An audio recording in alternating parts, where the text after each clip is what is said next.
Hi buddies, welcome to my style cooking channel. இன்றைக்கி நம்ம பார்க்க போகிறது மழைக்காலத்துக்கு ஏற்ற போல் ஒரு ஹெல்த்தியான சுண்டக்காய் காரக்குழம்பு ரெசிபி தான் பார்க்க போகிறோம். வீடியோவை லாஸ்ட் வரைக்கும் ஸ்கிப் பண்ணாமல் பாருங்கள். வீடியோக்குள்ளே போகிறதுக்கு முன்னாடி நீங்கள் இப்போ தான் மை ஸ்டைல் குக்கிங் சேனலை ஃபஸ்ட் டைம் பார்க்குறீங்க அப்படின்னா வீடியோ கீழே இருக்கிற ரெட் கலர் பட்டனை கிளிக் பண்ணி சப்ஸ்கிரைப் பண்ணிக்கோங்க. கூடவே பக்கத்தில் இருக்க பெல் ஐக்கானையும் கிளிக் பண்ணிவிட்டு ஆல் அப்படின்ற ஆப்ஷனை செலக்ட் பண்ணிக்கோங்க. அப்போ தான் என்னுடைய எல்லா ரெசிபியும் நீங்கள் பார்க்க முடியும். இப்போ வாங்க வீடியோக்குள்ளே போயிட்டு இந்த சுண்டக்காய் காரக்குழம்பு ரெசிபியை எப்படி செய்யலாம் அப்படின்றத பார்க்கலாம். ஃபர்ஸ்ட்டு ஸ்டவ்வை ஆன் பண்ணிவிட்டு மேலே ஒரு கடாய் வச்சுக்கோங்க. கடாய் நல்லா கம்ப்ளீட்டாக சூடானதுக்கப்புறமா ஒரு அரை டேபிள் ஸ்பூன் அளவுக்கு சமையல் எண்ணெய் சேர்த்துக்கோங்க. எண்ணெய் சூடானதுக்கப்புறமா இதில் ஒரு டேபிள் ஸ்பூன் அளவுக்கு ஜீரகம் சேர்த்துக்கோங்க. இது கூடவே ஒரு டேபிள் ஸ்பூன் அளவுக்கு மிளகு சேர்த்துக்கோங்க. சேர்த்துக்கிட்டு ரெண்டுத்தையுமே எண்ணெயில் நல்லா வரப்பட்டு வர வரைக்கும் வறுத்து விட்டுக்கோங்க. கிளைமேட் சேஞ்ச் ஆகிற டைமில் புதுசாக மழை பெஞ்சுது அப்படின்னா சில பேருக்கு ஒத்துக்காது, சளி பிடிச்சிக்கும். அந்த மாதிரி சளி பிடிச்சவங்களுக்கு இந்த மாதிரி சுண்டக்காய் காரக்குழம்பு செஞ்சு கொடுத்தோம் அப்படின்னா ரொம்பவே நல்லது. எண்ணெயில் வறுத்துட்டு இருந்த சீரகமும் மிளகும் ஓரளவுக்கு வரப்பட்டு வந்ததுக்கப்புறமா அதில் ஒரு மீடியம் சைஸ் அளவுக்கு வெங்காயம் சேர்த்துக்கிட்டு அந்த எண்ணெயிலே வதக்கி விட்டுக்கோங்க. வெங்காயம் நல்லா கம்ப்ளீட்டாக வதங்கி வரணும் அப்படின்றது கிடையாது. ஒரு கண்ணாடி பதத்துக்கு வதங்கி வந்ததுனாலே போதும். கிளைமேட் சேஞ்ச் ஆகிற டைமில் மழை பெய்யறதால எனக்குமே சளி பிடிச்சிருக்கு. அதனால தான் இந்த சுண்டக்காய் காரக்குழம்பு நான் வச்சுருக்கேன்.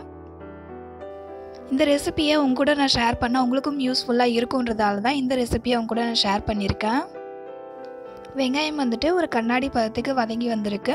இந்த அளவுக்கு வதங்கி வந்துடுச்சுன்னா போதும். இப்போ இதை கம்ப்ளீட்டாக சூடு ஆறினதுக்கப்புறமா ஒரு மிக்ஸி கப்புக்கு மாற்றிக்கோங்க. மாற்றிக்கிட்டு இதை நல்லா ஒரு பேஸ்ட் கன்சிஸ்டன்சிக்கு அரைச்சி எடுத்துகிட்டு வந்துடுங்க. அடுத்தது ஸ்டவ் ஆன் பண்ணிவிட்டு கடாய் மேலே வச்சுக்கோங்க. கடாய் நல்லா சூடாகி வந்ததுக்கப்புறமா 3 டேபிள் ஸ்பூன் அளவுக்கு நல்லெண்ணெய் சேர்த்துக்கோங்க. காரக்குழம்புன்றதால நல்லெண்ணெயில் சேர்த்து செஞ்சோம் அப்படின்னா ரொம்பவே நல்லாயிருக்கும். எண்ணெய் நல்லா சூடானதுக்கப்புறமா அதில் ஒரு 1/4 டேபிள் ஸ்பூன் அளவுக்கு வெந்தயம் சேர்த்துக்கோங்க. வெந்தயம் வெடிச்சு வரட்டும். வெந்தயம் பொரிஞ்சு வந்ததுக்கப்புறமா ஒரு 1/4 டேபிள் ஸ்பூன் அளவுக்கு கடுகு சேர்த்துக்கோங்க. கடுகும் எண்ணெயில் பொரிஞ்சு வரட்டும். ரெண்டுமே எண்ணெயில் நல்லா பொரிஞ்சு வந்ததுக்கப்புறமா பூண்டை கொஞ்சம் க்ரஷ் பண்ணி சேர்த்துக்கோங்க. க்ரஷ் பண்ணி சேர்த்துக்கிட்டோம் அப்படின்னா நல்லா வதக்கும் போதே நமக்கு நல்ல ஒரு வாசனையாக இருக்கும். பூண்டை எண்ணெயில் வதக்கி விட்டுக்கோங்க. பூண்டை ரொம்ப வதக்கணுன்றது கிடையாது, வாசனை வர வரைக்கும் வதக்கி விட்டுக்கிட்டால் போதும். அடுத்து இது கூட 2 கொத்து அளவுக்கு கருவேப்பிலை சேர்த்துக்கிட்டு அதுவும் எண்ணெயில் நல்லா பொரிஞ்சு வந்துடட்டும். அடுத்தது இது கூட ஒரு சின்ன வெங்காயம் நல்லா பொடி பொடியாக கட் பண்ணி வச்சுருக்கேன். அதையும் சேர்த்துக்கிட்டு வதக்கி விட்டுக்கலாம். ஆல்ரெடி வெங்காயம் நம்ம வதக்கி அரைச்சி வச்சுருக்கோம். அதனால் இப்போ வெங்காயம் கொஞ்சமாக சேர்த்துக்கிட்டா போதும். வெங்காயம் ஒரு கண்ணாடி பதத்துக்கு வதங்கி வந்துடுச்சு. இப்போது இது கூட நல்ல பெரிய சைஸ் தக்காளியாக ஒன்று கட் பண்ணி சேர்த்துக்கோங்க. சேர்த்துக்கிட்டு வதக்கி விட்டுக்கோங்க. இப்போது தக்காளி நல்லா குழஞ்சி வதங்கி வரணும். இந்த காரக்குழம்பு சுண்டக்காய் வத்தலில் செய்கிறத விட சுண்டக்காவில் செஞ்சோம் அப்படின்னா ரொம்ப நல்லாயிருக்கும். அதுவும் இல்லாமல் சளி பிடிச்சவங்களுக்குன்னு பார்த்தீங்கன்னா அதுதான் ரொம்ப நல்லதும் கூட. தக்காளி நல்லா குழஞ்சி வதங்கி வந்ததுக்கப்புறமா இதில் நம்ம சுண்டக்காய் சேர்த்துக்கலாம். இந்த பச்சை சுண்டக்காய் அம்மியில் அப்படின்னா சின்னதாக நீங்கள் ஏன்னா உரல் வச்சுருந்தீங்க அப்படின்னா அதில் லைட்டாக நசுக்கி அதுக்கப்புறம் தண்ணியில் சேர்த்து அலசிட்டு அதுக்கப்புறமா சேர்த்துக்கோங்க. சேர்த்துட்டதுக்கப்புறமா எல்லாத்துக்கூடையும் நல்லா மிக்ஸ் ஆகி வர அளவுக்கு வதக்கி விட்டுக்கோங்க. ஒரு 5 மினிட்ஸுக்கு அப்படியே இதை சுண்டக்காவை வதக்கி விட்டுக்கலாம்.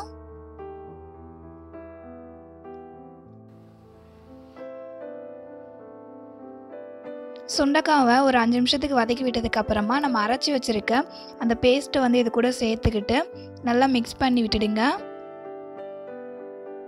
மிக்ஸ் பண்ணி விட்டுட்டு இதை அப்படியே ஒரு 5 நிமிஷத்துக்கு வதக்கிக்கலாம். இதில் மிளகு சீரகம் சேர்த்து அரைச்சி சேர்த்துருக்கோம். அதனால் அது எல்லாமே இந்த சுண்டக்காவில் நல்லா உள்ளே போயிட்டு அப்சர்வ் ஆகி வர வரைக்கும் வதக்கி விட்டுக்கணும். சுண்டக்காவில் காரக்குழம்பு மட்டும் இல்லாமல் சாம்பார் அதுக்கப்புறம் சூப் கூட வச்சு சாப்பிட்லாம். ஆனால் சளி பிடிச்சிக்கிற டைமில் அப்படின்னும் போது என்னதான் சாம்பார் சூப்லாம் வச்சு செஞ்சு சாப்பிட்டாலும் இந்த மாதிரி காரக்குழம்பு வச்சு சாப்பிட்டோம் அப்படின்னா ரொம்ப நாக்குக்கு இதமாக இருக்கும். சுண்டைக்காவில் வந்துட்டு நிறைய பெனிஃபிட்ஸ் இருக்குது. அதனால சுண்டைக்காய் வந்துட்டு மந்த்லி ஒரு டைமாவது சாப்பிட்டோம் அப்படின்னா நம்ம உடம்புக்கு ரொம்பவே நல்லது. சுண்டைக்காவை 5 நிமிஷம் வதக்கி விட்டதுக்கு அப்புறமா ஒரு பெரிய லெமன் சைஸ் அளவுக்கு நான் புளி எடுத்து ஊற வச்சு அதை கரைச்சி வச்சுருக்கேன். அந்த தண்ணியை வந்துட்டு இது கூட சேர்த்துக்கிட்டு மிக்ஸ் பண்ணி விட்டுக்கிறேன். இந்த குழம்பு வந்துட்டு பார்த்திங்கன்னா ஒரு 5லேருந்து 6 பேர் வரைக்கும் சாப்பிடலாம். ஏன்னா காரக்குழம்புன்றதால தாராளமாக 6 பேர் வரைக்கும் சாப்பிடலாம். அடுத்தது காரக்குழம்புக்கு தேவையான அளவுக்கு தண்ணி சேர்த்துக்கலாம். தண்ணி சேர்த்துக்கிட்டு ஒரு டைம் வந்துட்டு கலந்து விட்டுடுங்க. அந்த புளி தண்ணியும் நம்ம சேர்த்துக்கிட்ட எக்ஸ்ட்ரா தண்ணியும் வந்துட்டு மிக்ஸ் ஆகிற அளவுக்கு மிக்ஸ் பண்ணி விட்டுடலாம். அடுத்தது 3 டேபிள் ஸ்பூன் அளவுக்கு குழம்பு மிளகாத்தூள் நான் சேர்த்துக்கிறேன். நம்ம வீட்டில் அரைச்ச மிளகாத்தூளை சேர்த்து செஞ்சோம் அப்படின்னாலே வந்துட்டு டேஸ்ட் ரொம்பவே நல்லாயிருக்கும். தனி மிளகாத்தூள் அதுக்கப்புறம் வந்து தனியாத்தூள் சேர்த்து தான் செய்யணும் அப்படின்றதெல்லாம் கிடையாது. அதுவும் இல்லாமல் நம்ம வீட்டில் அரைச்சி வச்சுருக்க மிளகாத்தூள் தான் என்ன கேட்டிங்க அப்படின்னா ரொம்பவே ஹெல்த்தியான மிளகாத்தூள். ஏன்னா அதில் நம்ம வந்துட்டு சீரகம், மிளகு, அதுக்கப்புறம் சுக்கு இந்த மாதிரி நிறைய ஐட்டம்ஸ் போட்டு அரைப்போம் இல்லையா, அதனால தான்.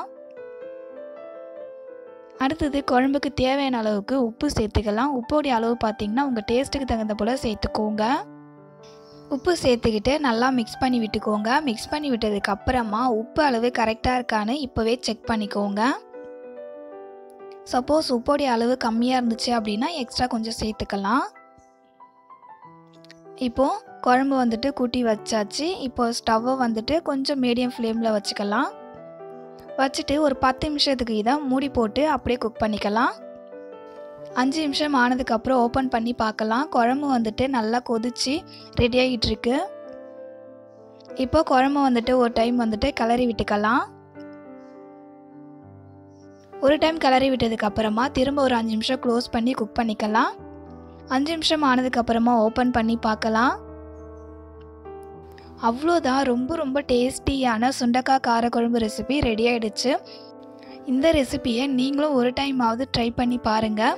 அவ்வளோ சூப்பராக இருக்கும். கண்டிப்பாக டேஸ்ட் உங்களுக்குமே ரொம்ப பிடிச்சிருக்கும்.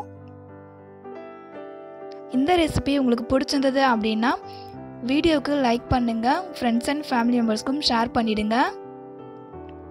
நம்ம சேனலில் நிறைய லஞ்ச் பாக்ஸ் ரெசிபி, அதே போல் ஸ்வீட் ரெசிபீஸ், குழம்பு ரெசிபீஸ் அப்படின்னு நிறைய ரெசிபீஸ் இருக்குது. நீங்கள் இன்னும் அந்த ரெசிபீஸ்லாம் பார்க்கல அப்படின்னா நம்ம சேனலில் செக் பண்ணி பாருங்கள்.